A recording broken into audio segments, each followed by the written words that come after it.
I can't be very detail specific here due to the nature of my job, but I will try my best to communicate the story as best as I can. I work in the cyber crimes division of a law enforcement agency. That's about as specific as I can get. And I want to be clear here.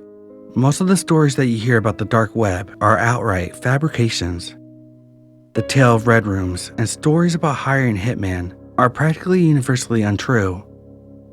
Most crimes take place on your normal everyday web. One Thursday afternoon though, I got a call saying that there's a new case for me. Well, the other officer on the other end didn't seem too sure that it would be a case for me, but wanted me to take a look anyway. I went down to talk to the two young boys, both of them teenagers, likely still in high school. I was wondering what this was even about when one of them started blabbering about something they had got off the dark web.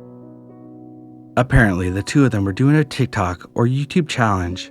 I can't remember which one it was, but they were looking for things to buy off the dark web. Again, honestly, there's very little shady activity that goes on the dark web unless you want to buy drugs. So the two of them were mainly disappointed until they found a site that sold books, one of which they bought. I was handed the book in question. I put on a pair of gloves and flipped through it. It was filled with photos of a young lady. Initially, they were smiling in locations such as a meadow or city square.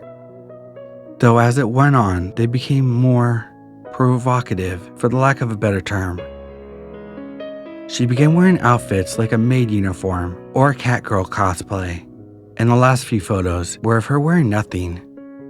"Is this all you wanted to show me?" I asked, wondering what the fuss was about. It was then that I was handed a card, one that had came out of the book. It said, "Thank you for your purchase, dear customer. Inside, you can find a treasure trove of photos of a young girl, though that's not all that's special about the book. To make sure it's truly one of a kind, we made sure that you get a full experience. The book is bound with her skin, so feel free to gently caress the leather as you think of her. Thank you for your purchase." At this point, I should probably mention, for those who are unaware, what anthropomorphic bibliopatry is. It's the name of a practice of binding books with human skin. I probably don't need to say this, but it's illegal. Even assuming the skin was a cadaver, you'd run into laws dealing with human remains. This card though, from the way it was written, it made it sound like the skin had been taken from the girl when she was alive. Well, either that, or she had been killed and skinned specifically to make this book. I thought the whole thing was an elaborate joke. My first hunch is that these boys were in on it, but they seemed too scared to be in on the hoax on their end. And I interviewed the two of them separately, and their stories held up. Alright, perhaps they were telling the truth. But that didn't mean that the book was actually bound with human skin. Even if it felt like leather, it most likely was animal leather, and all of this was added for flavor. I told the officer in charge of the case just that, and said there is no real need to investigate further. Though I did give the young boys a warning regarding buying things off of sketch websites. And that's when the case ended, or so I thought. As it turns, the officer in charge of the case decided on the off chance that it was real to get the book tested, and it turned out the leather binding of the book was, as a matter of fact, from human skin. As you can imagine, interest in the case surged after that. We were dealing with a potential murder case now, and we called those two boys back. I was also brought back on board to try to get a root of things, and I was able to get the .tor address of the site they used. Unfortunately, all I got was an error message when I used that link. I did some more sleuthing, but that got me nowhere. Frustrated, I turned to other sources for help, but there was little progress that I was able to make. Further analysis of the skin revealed that it did belong to a woman and one of Caucasian descent, which all lined up in what I saw in the photographs. But there was little else that forensics could do, as the process of preparing the leather made many tests unviable.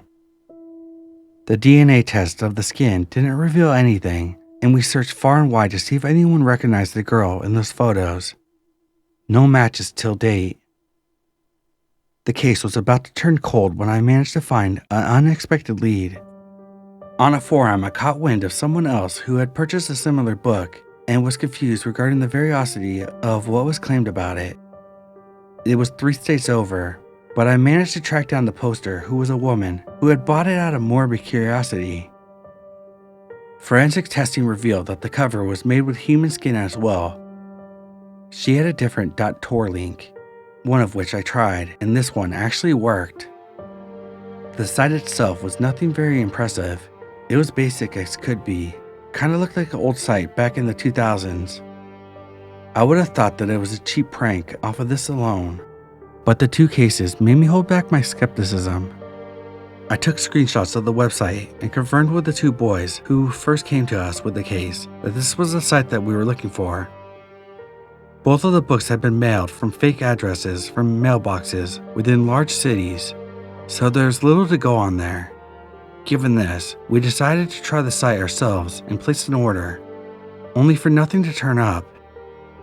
If anything, what happened was that the site's URL no longer worked, and it's here where things took a sinister turn. One of the boys, the one who actually ordered the book, went missing one day. He was coming back home from school and then, well, there's no further trace of him. A manhunt for months came up with nothing until one day the other boy came to us saying that someone had delivered a piece of paper to his house. It wasn't a normal piece of paper. It was rolled from parchment. Testing later revealed that the skin was human, and DNA testing showed that it was from the boy who had gone missing. Upon it, written what was later confirmed to be blood, were the words, "Stay out of our business." I don't like to admit this, but this single incident spooked me beyond anything I've ever encountered. I'm not really used to being in the line of fire.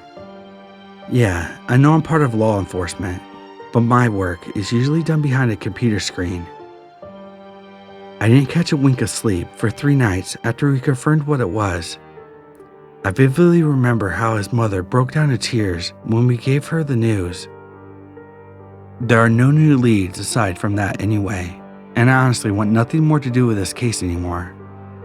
People who would gladly skin someone and then use that skin are not people I want to get in close contact with. Well, the case might be over, but I'm leaving this as a general warning. Do not buy things off the dark web, even if it's more likely to be a joke than not, because sometimes they might not be kidding.